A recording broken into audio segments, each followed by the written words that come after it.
உலக மக்களுக்கு பெரும் அச்சுறுத்தலாக மாறியிருக்கிறது. இந்த வைரஸ் தொற்றுக்குள்ளான கப்பலிலிருந்து இறங்கிய 40 பயணிகளை காணவில்லை. 2027ஆம் ஆண்டு இந்த உலகம் சந்திக்காத மிக மோசமான ஒரு நிலையை ஐரோப்பிய நாடுகள் சந்திக்கும்.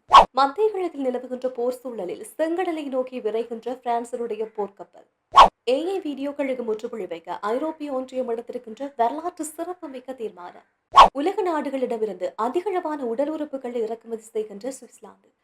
பெட்டகம் நிகழ்ச்சியோடாக மீண்டும் உங்களை செய்திகளோடு சந்திக்கின்றோம். சுவிட்சர்லாந்தில் கடந்த 2025ஆம் ஆண்டு முன்னெப்போதும் இல்லாத அளவுக்கு உடல் உறுப்புகளை வேறு நாடுகள்கிட்ட இருந்து இறக்குமதி செய்கின்ற சதவீதம் அதிகரித்திருக்கிறது.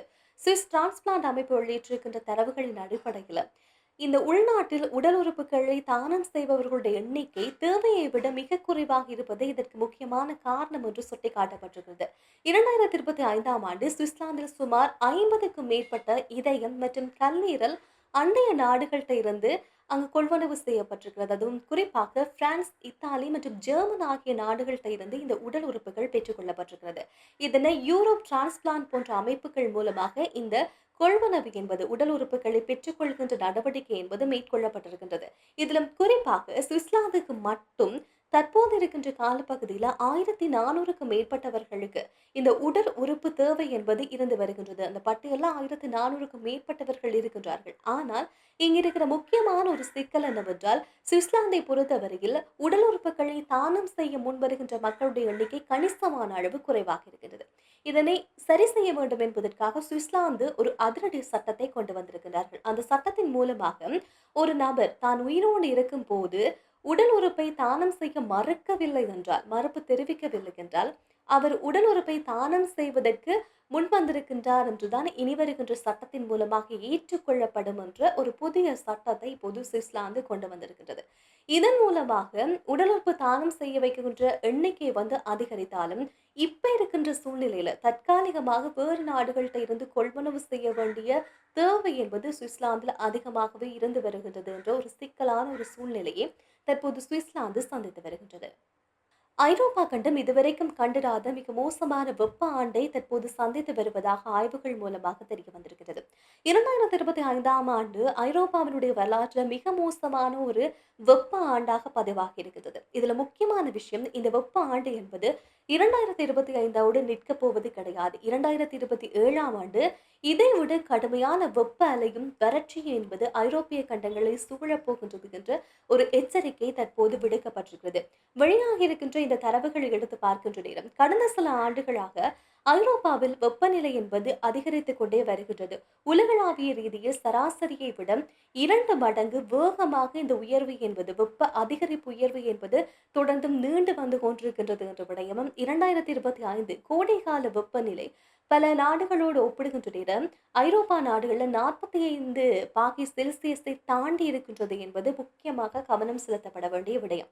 இந்த 2027ஆம் ஆண்டு பூமியின் சராசரி வெப்பநிலை கொஞ்சம் வேகமாக அதிகரித்து வருகின்ற சூழ்நிலையில ஐரோப்பிய நாடுகள் இதுல அதிகமாக பாதிக்கப்பட போகின்றது. அதுவும் குறிப்பாக இந்த காட்டுத்தீ, நீர் தட்டுப்பாடு, விவசாய பாதிப்பு சார்ந்திருக்கின்ற பல விஷயங்களை சந்திக்க காத்திருக்கின்றது. இந்த விஷயங்கள் பொருளாதாரம் சார்ந்திருக்கின்ற விடயங்கள்ல இந்த வெப்ப அலை கண்டிப்பாக பாதிப்பை ஏற்படுத்தும் என்ற விடயமும் சுட்டிக்காட்டப்பட்டிருக்கிறது. அதிலும் இன்னொரு விஷயம் சொல்ல வேண்டுமாக இருந்தால், இந்த வெப்ப அதிகரிப்பு என்பது ஆண்டுதோறும் இந்த வெப்பத்தினுடைய தாக்கத்தின் மூலம் ஆயிரக்கணக்கானோர் பலியாகி வருகின்றார்கள் என்ற விஷயத்தையும் இந்த புள்ளி விவரத்தின் மூலமாக பார்க்க முடிகிறது. அது தவிர பொருளாதாரத்தில் இது எவ்வாறான தாக்கத்தை ஏற்படுத்த போகின்றது என்றால், இந்த வெப்ப சூழ்நிலை என்பது ஐரோப்பிய ஒன்றியத்துக்கு பல மில்லியன் யூரோக்கள் இழப்பதற்கான ஒரு வாய்ப்பை, ஒரு சந்தர்ப்பத்தை உருவாக்க போகின்றது. அது மட்டுமில்லாமல் தெற்கு ஐரோப்பிய நாடுகள்ல சுற்றுலா பயணங்களை மேற்கொள்வது என்பது இந்த வெப்பம் காரணமாக குறைய போகின்றது. மக்கள் சுற்றுலா பயணங்களை குறைக்க போகின்றார்கள். எனவே இதன் மூலமாக சுற்றுலா பயணங்களை நம்பியிருக்கின்ற நாடுகளுக்கு, இல்லாவிட்டால் சுற்றுலா பயணங்கள் மூலமாக வருமானத்தை ஈட்டி வருகின்ற ஐரோப்பா கண்டத்துக்கு இது மோசமான பெரிய பொருளாதார சரிவை சந்திக்க போகின்றது என்ற விடை மட்டுமில்லாமல் தொடர்ந்தும் விஞ்ஞானிகளுடைய கூற்றின்படி பார்க்கின்ற நேரம் இப்போது உடனடியாக நாங்க இந்த வெப்பம் சார்ந்திருக்கின்ற விடயங்கள் அதிகரிப்பதை கட்டுப்படுத்த நடவடிக்கை எடுக்காமல் விடுவோமாக இருந்தால் 2027ஆம் ஆண்டு ஐரோப்பா சந்திக்க போகின்ற வெப்பம் மனித ஆரோக்கியத்திற்கு இயற்கைக்கும் ஈடு கொடுக்க முடியாத அளவுக்கு ஒரு வெப்பமான ஒரு காலத்தை ஐரோப்பிய நாடுகள் மிக கூடிய சீக்கிரத்தில் சந்திக்கும் என்ற ஒரு எச்சரிக்கையை விடுத்திருக்கின்றார்கள். அட்லாண்டிக் கடலில் பயணம் செய்திருக்கின்ற நெதர்லாந்து நாட்டைச் சேர்ந்திருக்கின்ற சொகுசு கப்பல்ல ஹண்டர் வைரஸ் தொற்று பரவ ஆரம்பித்தது. இந்த தொற்றின் மூலமாக 4 பேர் பலியாகி இருக்கின்ற விடயம் என்பது உலக அரங்கில மிகப்பெரிய அச்ச உணர்வை ஏற்படுத்தி இருக்கின்றது. இதுல குறிப்பாக இன்னும் ஒரு சிக்கலான நிலையை ஏற்படுத்தி இருக்கின்றது. இந்த கப்பலில் பயணம் செய்திருக்கின்ற 40க்கும் மேற்பட்ட பயணிகளை கண்டுபிடிப்பதற்கான நடவடிக்கைகள்ல தற்போது ஐரோப்பா மற்றும் அமெரிக்க நாடுகள் மும்முரமாக ஈடுபட்டு கொண்டிருக்கின்றது. இதுக்கான காரணம் என்னவென்றால், இந்த கப்பல்ல பயணம் செய்திருக்கின்ற நேரம் இந்த கப்பல்ல ஒரு முதலாவது உயிர் பலி இந்த தொற்றின் மூலமாக ஏற்பட்டதும் உடனடியாக இந்த கப்பலை நிறுத்தி அங்கிருக்கின்ற செயின்ட் ஹேலியன் என்று சொல்லப்படுகின்ற தீவுல 40க்கும் அதிகமான சுற்றுலா பயணிகள் இறக்கி விடப்பட்டிருக்கிறார்கள். இறக்கி விடப்பட்ட இந்த சுற்றுலா பயணிகள் விமான மூலமாகவும் பிற வழிமுறை மூலமாகவும் அவர்களுடைய இடங்களுக்கு சென்று சேர்ந்திருக்கிறார்கள். இப்ப இருக்கின்ற சிக்கல் என்னவென்றால், இவர்களை தேடி கண்டுபிடித்து இவர்களை தனிமைப்படுத்தப்பட வேண்டிய தேவை உருவாகி இருக்கின்றது. இவர்கள் மூலமாக இந்த வைரஸ் தொற்று என்பது பிறருக்கு பரவக்கூடிய வாய்ப்பு இருப்பதன் மூலமாக இவர்களை கண்டுபிடித்து தனிமைப்படுத்துவதற்கான நடவடிக்கைகள்ல எல்லோரும் மும்முரமாக ஈடுபட்டு வருவதாக சர்வதேச சுகாதார அமைப்பு சொல்லி இருக்கின்றது. இதுல முக்கியமான ஒரு விஷயம் என்னவென்றால், ஜோகன்ஸ்பார்க்ல இருந்து ஆம்ஸ்டர்டாம் சென்றிருக்கின்ற ஒரு விமானத்துல பயணம் செய்திருக்கின்ற விமான பணிப்பெண்ணுக்கு இந்த தொற்று ஏற்பட்டிருக்கிறது. இவர் உடனடியாக நெதர்லாந்துக்கு கொண்டு செல்லப்பட்டு தனிமைப்படுத்தப்பட்டிருக்கின்றார். இந்த விமானத்துல பயணம் செய்திருக்கின்ற நபர்கள்ல இந்த தொற்றினால் உயிரிழந்த 4 பேர்ல ஒருவர் இறந்திருக்கின்றார் என்ற விடயம் கண்டுபிடிக்கப்பட்டிருக்கிறது. இதன் மூலமாக இந்த வைரஸ் தொற்று அந்த பணிப்பெண்ணிற்கு பரவி இருக்கிறதுக்கு வாய்ப்பு இருப்பதாக நம்பப்படுகின்றது. எனவே அதை சார்ந்திருக்கின்ற நடவடிக்கை மேற்கொள்ளப்பட்டிருக்கிறது. இந்த சொகுசு கப்பல்ல பயணம் செய்திருக்கின்ற பயணிகள் அமெரிக்காவில் குறைந்தது 3 மாகாணங்களுக்கு திரும்பி இருக்கின்றார்கள் என்ற விடயம் கண்டுபிடிக்கப்பட்டிருக்கிறது. அவர்களை கண்காணிப்பதற்கான நடவடிக்கைகளை தற்போது அமெரிக்காவினுடைய நோய் தடுப்பு மையம் ஈடுபட்டு வருவதாகவும், சுவிட்சர்லாந்தில் ஒரு பயணி இதுல பயணம் செய்திருக்கின்றார் என்ற விடயம் உறுதிப்படுத்தப்பட்டிருக்கிறது. எனவே இவர்களை கண்டுபிடிக்க வேண்டிய ஒரு இக்கட்டான சூழ்நிலை என்பது தற்போது உருவாகி வருகின்றது. இந்த வைரஸை பொறுத்தவரையில இந்த ஹண்டர் வைரஸை பொறுத்தவரையில மனிதர்கள்ட்ட இருந்து மனிதர்களுக்கு பரவக்கூடிய ஒரு வைரஸாக இது தற்போது அடையாளப்படுத்தப்பட்டிருக்கிறது. எனவே இது உலகத்துக்கு ஒரு சுகாதார அச்சுறுத்தலாக மாறும். ஏனென்றால் அந்த 40 பேர் யாரோடு தொடர்பில் இருந்தாங்க, எதன் மூலமாக பயணித்தார்கள், அந்த பயணத்தின் மூலமாக யாருக்கேனும் இந்த தொற்று பரவி இருக்கிறதா என்று பல சிக்கல் தற்போது உருவாகி இருக்கிறது.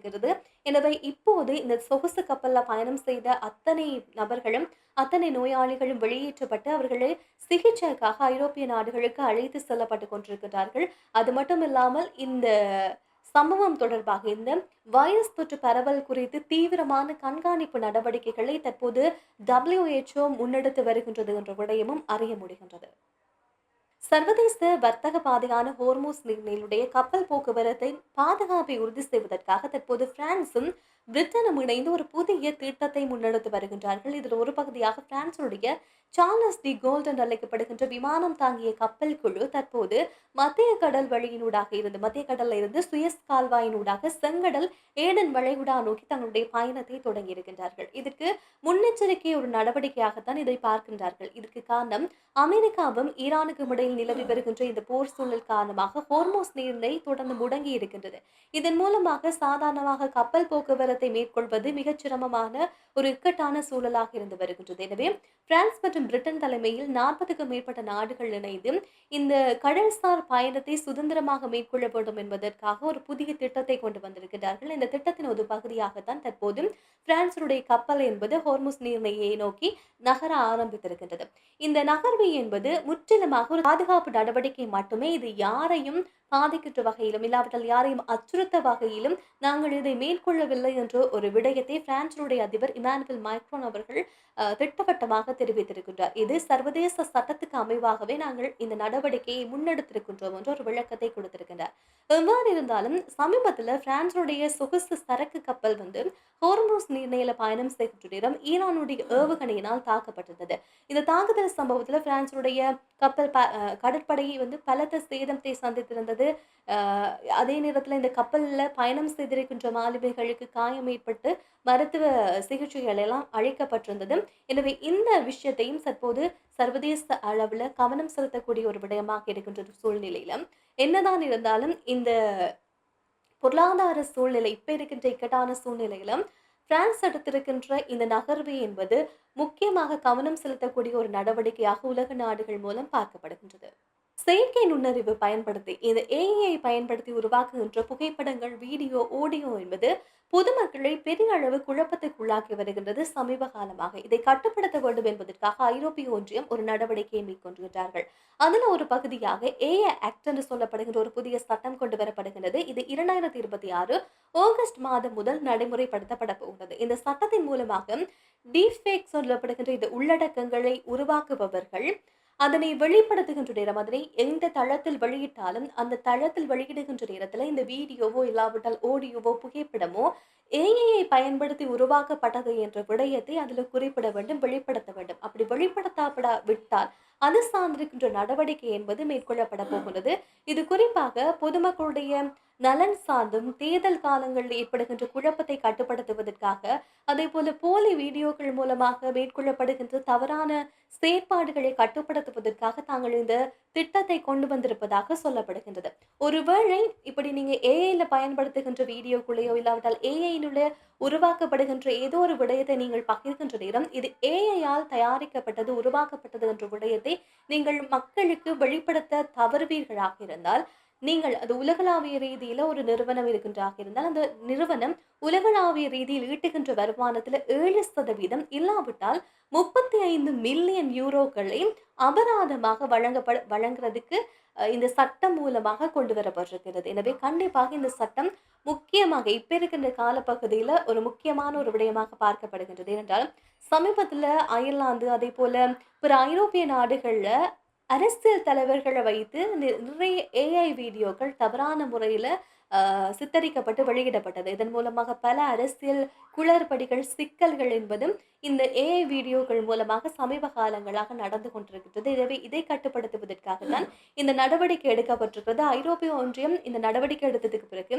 இந்த டிஜிட்டல் உலகத்துல எது உண்மை, எது பொய் என்று கண்டுபிடிக்க முடியாமல் இருக்கின்றது. எனவே உண்மையை பாதுகாக்க வேண்டிய ஒரு கட்டாயம் தற்போது இருக்கின்ற காலப்பகுதியில் இருக்கிறது. எனவே இதற்காக நாங்கள் இந்த செயற்பாட்டை முன்னெடுக்கின்றோம் என்று கூறியிருக்கிறார்கள். கண்டிப்பாக இந்த விடயம் என்பது அவசியமான ஒரு விடயமாக பார்க்கப்படுகிறது. அது மட்டுமில்லாமல் இந்த சட்டத்தை செயல்படுத்துவதற்காக அயர்லாந்துல ஒரு நிறுவனம், ஒரு ஏஐ ஆபீஸ் என்பது அலுவலகம் என்பது திறக்கப்பட போகிறது.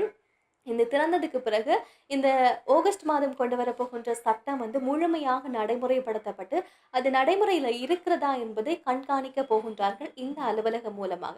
ஒருவேளை அந்த விதிமுறைகளை அவர்கள் மீறி இருக்கின்றார்களாக இருந்தால் அவர்களுக்கு எதிராக, அந்த நிறுவனங்களுக்கு எதிராகவோ தனிநபர்களுக்கு எதிராகவோ சட்ட நடவடிக்கை எடுக்கப்பட்டு அவர்களுக்கு அபராதம் என்பது விதிக்கப்படும் என்ற ஒரு திட்டத்தை சரியான முறையில் நடைமுறைப்படுத்துவதற்கான ஒரு முன் நடவடிக்கைகளை இவர்கள் மேற்கொண்டு வருகின்றார்கள். தற்போது இருக்கின்ற காலப்பகுதியில் கண்டிப்பாக இது அவசியமான ஒரு விஷயமாக இருக்கிறது. ஏனென்றால் பல இடங்களில் இந்த ஏஐ பயன்படுத்தப்பட்டு கொண்டிருக்கின்றது. நிறைய காணொளிகளும், நிறைய புகைப்படங்கள், நிறைய ஆடியோக்கள் போலியானதாக ஏஐ மூலமாக வெளியிடப்பட்டு கொண்டிருக்கிறது. எனவே இது வெளியிடுகின்ற நேரம் எது உண்மை, எது பொய் என்பதை மக்கள் இலகுவாக கண்டுபிடிக்கிறதுக்கு இப்படியான திட்டங்கள், இப்படியான சட்ட விதிமுறைகள் வந்து தற்போது இருக்கின்ற காலப்பகுதியில் அவசியமாக இருக்கிறது. எனவே இன்றைய நாளுக்கான முக்கியமான சில செய்திகளை நான் உங்களுக்கு கொண்டு வந்திருக்கின்றோம். மீண்டும் நாளை நாள் செய்திகளோடு சந்திக்கின்றோம். நன்றி, வணக்கம்.